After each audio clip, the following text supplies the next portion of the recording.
Just want to give you some more updates. High alert in Russia after US missile shocker. American hypersonic missile can hit Putin. We'll be talking more about that in a second and discuss in details. But before I move on, just to remind you guys, most of my viewers are not subscribed. If you happen to be one of them, consider subscribing. And those who subscribe, thank you so much. Let's focus on this report that said basically that Russia is now on high alert. The Russia-Ukraine war takes a new turn as the US ramps up its missile deployment efforts in Europe and Asia. I want to actually say a few things here. Number one, US is really ramping it up especially after the ORESHNIK missile attack in the Dnipro province of Ukraine. Why am I saying this? It is because recently they have deployed a very special laser type technology or system in Europe. And these are all advanced technology. Unlike what they did in the past where they will be just setting up some random system, this time US is more aware of Russians' capabilities. Therefore, they are installing now these new devices and systems and technologies that can counter to an extent these Russian missiles, especially the ORESHNIK. Nevertheless, remember, ORESHNIK missile, US, NATO have no answer for yet. Russia-Ukraine war takes a new turn as US ramps up its missile deployment efforts in Europe and Asia, including hypersonic weapons, and these are all true. The US has intensified the production and deployment of intermediate and short-range missiles. Can you imagine? Including the Dark Typhoon rocket system, which is expected to be operational by 2025 and will be stationed in Wiesbaden, Germany. Germany is getting a new chancellor in February because the guy Merz, who is going to be competing with Olaf Scholz, the current chancellor of Germany, has a poll that is more favorable for his election win. 2025 will be a year where Ukraine will be receiving more aid from Germany than they had been receiving in the past several months. Why? Because of Germany's economy is struggling and they are not able to provide Ukraine with more aids. On top of all of this, they are also, Olaf Scholz, he's to an extent a little bit scared of Putin. And then we will talk more about the other aids he's getting. So there is this another report that suggests that Ukraine right now is going to be receiving a whopping 4.2 billion euros from EU, European countries, European nation or European United States, and that would be equivalent of 5 billion, I think, I'm not sure, could be 5 billion US dollars. So 4.2 billion billions, I'm not talking about millions. This is a whopping number, gigantic amount of aid they're going to be receiving from European countries to boost its economy. Not for weapon, not for the defense of Ukraine, but for its economy. Means European countries, they're now very confident that Ukraine can win this war with Russia. Now that Donald Trump is coming into power, the strategy for America will be to help Ukraine, even if that means with not just these hypersonic missiles that is already being installed, the Dark Typhoon rocket system, but also, as Biden already gave hint and UK already gave hint, they will not hesitate to help Ukraine with nuclear weapon if that is an absolute necessity. Obviously, they're not going to give it to them just because they're fighting Russia. Because in Russia, if Ukraine gets a nuclear weapon, or if they get membership in NATO, that would mean a preemptive strike on Ukraine, most likely with nuclear warheads. So this is what is happening right now. Now I want to actually take a look at this new development where we see Global News reported Zelensky is now meeting with many other leaders from the Baltic and from the Scandinavian nations in Europe. Let's take a listen. It's another meeting with a leader from one of Volodymyr Zelensky's largest allies. The Ukrainian president meeting with German opposition leader Friedrich Merz, discussing everything from the use of supplied weapons to securing a ceasefire. Zelensky says he's willing to allow Western troops to be stationed in Ukraine to secure a negotiated end to the war. Currently, Russia's invasion has seen its forces take hold of 20% of Ukrainian territory. Okay, so just want to make a point here. What Zelensky is now proposing is presence of foreign militaries in Ukraine. Now, this is coming after Macron, last February of this year, he said we should, and he actually asked the European nations to pitch in and send their militaries in Ukraine before Ukraine will get a NATO membership. Means if Ukraine gets NATO membership, just before that, Ukraine and its security will be bolstered by this European country's military. So that if Russia attacks, because Ukraine is getting involved with NATO and getting a membership with NATO, then these militaries from European countries again will strike Russia and fight with Russia head on. This is what is resonating from Zelensky's statement that we will reach a negotiation. No problem. I have no problem with Russia to get a deal, a ceasefire deal. But first, the first thing first for Zelensky is get those armies, those militaries into Ukraine from European countries, just like Macron promised back in February. What I'm trying to get you at, do you see the whole situation where it is getting? It is going to be World War III, guys, because Russia, they are being cornered with this, all of these recent developments. After the ORESHNIK missile, these diplomatic endeavors taking place in Europe, in Ukraine, and elsewhere shows that the European countries, US and NATO, they're not going to sit idle and have Russia use ORESHNIK missile or the type of it again. Zelensky willing to give up that land as a first step in a road towards NATO membership. The push coming as incoming US President Donald Trump looks to play the role of mediator. European leaders warning that despite this promise of peace, nations need to consider collective security. Traditional approach that defense is... Yeah, I don't think they will reach, Trump will reach a negotiation, peace negotiation with Putin, because America is giving all the weapons Ukraine needs right now. Some kind of symbol of sovereignty. But, I see,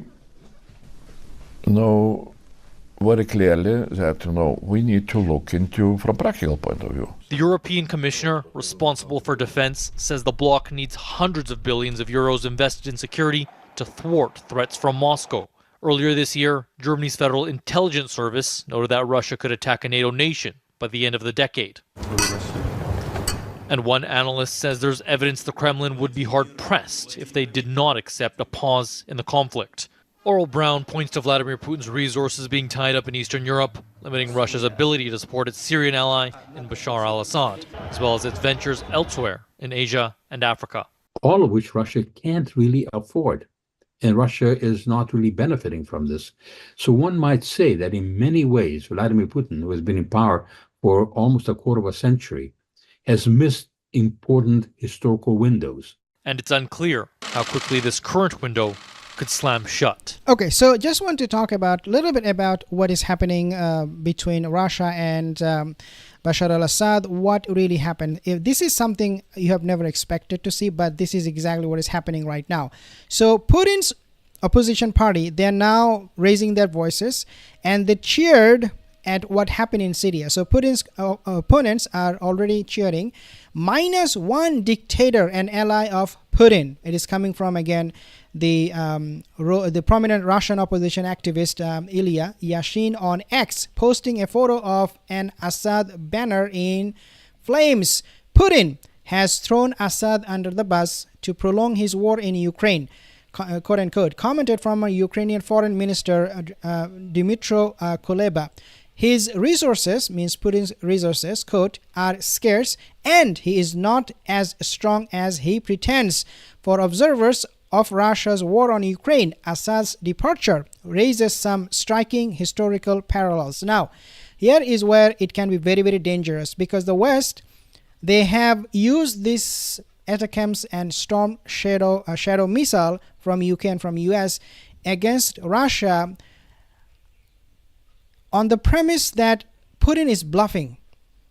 So now that Assad fell, Russia could not help Assad at all. They failed miserably. The first day they bombed on November 27th or November 28th, in the beginning of this rebel attack, Russia bombed Idlib. After that, it is done. It was done. Like, there were only 4 fighter jets, Russian fighter jets overhead. And then Russia reached to a deal with the rebels, telling them, if you don't attack our air bases, they have 2 of them along the Mediterranean Sea, we will not attack you. Means we will let you capture Damascus and entire Syria. You want to take entire Syria, no problem. When the Western countries saw this, they said, oh, Putin is actually weak. He doesn't know what he's doing. This is not Assad's failure. This is a failure for Putin.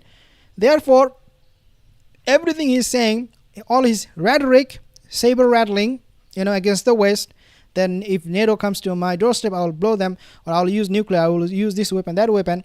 These are all bluff. These are all PR for Putin. And this is, as I said, it is very, very dangerous, because nevertheless, regardless of what Russia has, all the capabilities, or I don't care about how many military personnel they have. We'll talk about the military personnel in a second. Russia still holds the biggest stockpile of nuclear weapon in the world, almost 6,000. So the West might miscalculate because they have a big ego sometimes. They don't see the reality for it is. They just don't want to see because of the ego. They want to see Russia fall. NATO is in Ukraine and all of those things.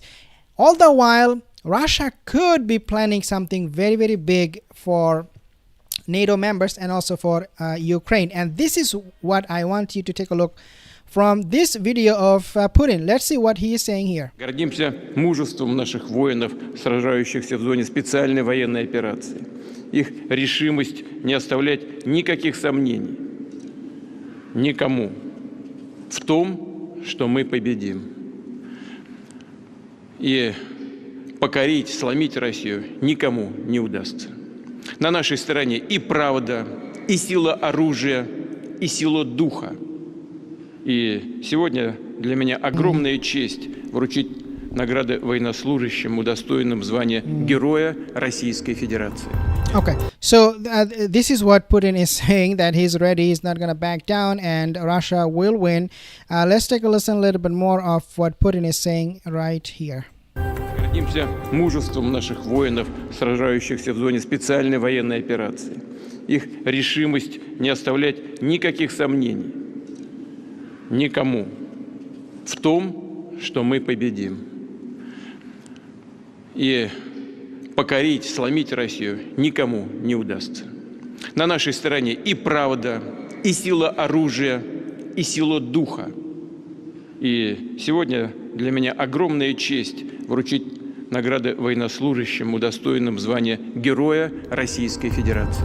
By the way, guys, this is the first address of Putin to his military generals after Bashar al-Assad fell. And he already made a very good point, strong point, that nobody can break Russia and that they are coming after their enemies. So he's trying to make a point to the world that just because Assad fell, don't think Russia is weak or is broken. We are very, very strong, and nobody would ever be able to dare to break Russia. With that comes this kind of a statement, very harsh, or I would say dangerous rhetoric from Zelensky, who is pinning his hope for his survival on the West, saying that, saying big things. He said that Ukraine war briefing, our war dead is 43,000. Russia's is 190,000, says Zelensky, if you can read here. And I just want to actually make a few points from this news here. So Volodymyr Zelensky said on Sunday that 43,000 Ukrainian soldiers had been killed in the war, while 370,000 injured. About half had been able to return to service after treatment. The Ukrainian president said 198,000 Russian soldiers had been killed, and further 550,000 got injured. almost 800,000 Russian troops are deployed in Ukraine. He said the figures were not independently verified. He talks sometimes from his own mind, but of course he has his intelligence from his own military. Then Zelensky on Monday made the ceasefire for a diplomatic made the case for a diplomatic settlement to end Russia's war in Ukraine, and raised the idea of foreign troops being deployed in his country until it could join the NATO military alliance. It came after Donald Trump said Kiev was ready to make a deal with Moscow to stop the war, and that Vladimir Putin should make efforts toward negotiating a truce. But Putin is not making any truce call at the moment because they are very, very weak. And Putin knows this. After what happened in Syria, they know the whole world is perceiving Russia to be weak, or at least not as strong as it appeared to be in the past. Now, the Ukrainian president told reporters he was hoping to call the outgoing US President Joe Biden in the coming days to discuss NATO membership, and that will be again a red line, a troop contingent from one country to another. Back in the month of February, if you can read here, could be, so he said that a troop contingent from one country to another could be present in Ukraine for as long as it is not part of NATO. But for that, we need to have a clear understanding of when Ukraine becomes an EU member and when a NATO member. Volodymyr Zelensky, he wants these countries to provide, the European countries to provide him with military support, with military personnel, not just weapon or money, but military personnel until they will have NATO membership. And this is what Zelensky said. The French President Emmanuel Macron caused controversy in Europe in February when he raised the possibility of European nations sending troops to Ukraine. Quote, even if we get invited to NATO, what happens then? Who guarantees our security? We can think about that and work on Emmanuel Macron's proposal, Zelensky said. Basically, he's saying, I'm afraid of Russia's attack if we are invited to join NATO. And when this whole process will take place, if Russia attacks, we will be gone. So let us have those militaries that Macron proposed, and meanwhile, we can join NATO at the same time. Zelensky asked for more support from Berlin against Russia while meeting with the current German opposition CDU party leader Friedrich Merz, who is leading opinion polls ahead of the election in February. Quote, we are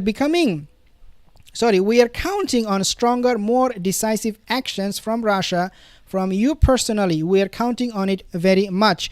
Russia used to be great help for Ukraine until Olaf Scholz, he decided not to send more troops or money to Zelensky in Ukraine. And Olaf Scholz, he said, we are not going to send the long-range Taurus missile system to Zelensky. And he said, no, this is not going to happen, which could fire deep into Russian territory. So this Taurus missile would be an addition to the Storm Shadow missile and also the ATACMS missile from US.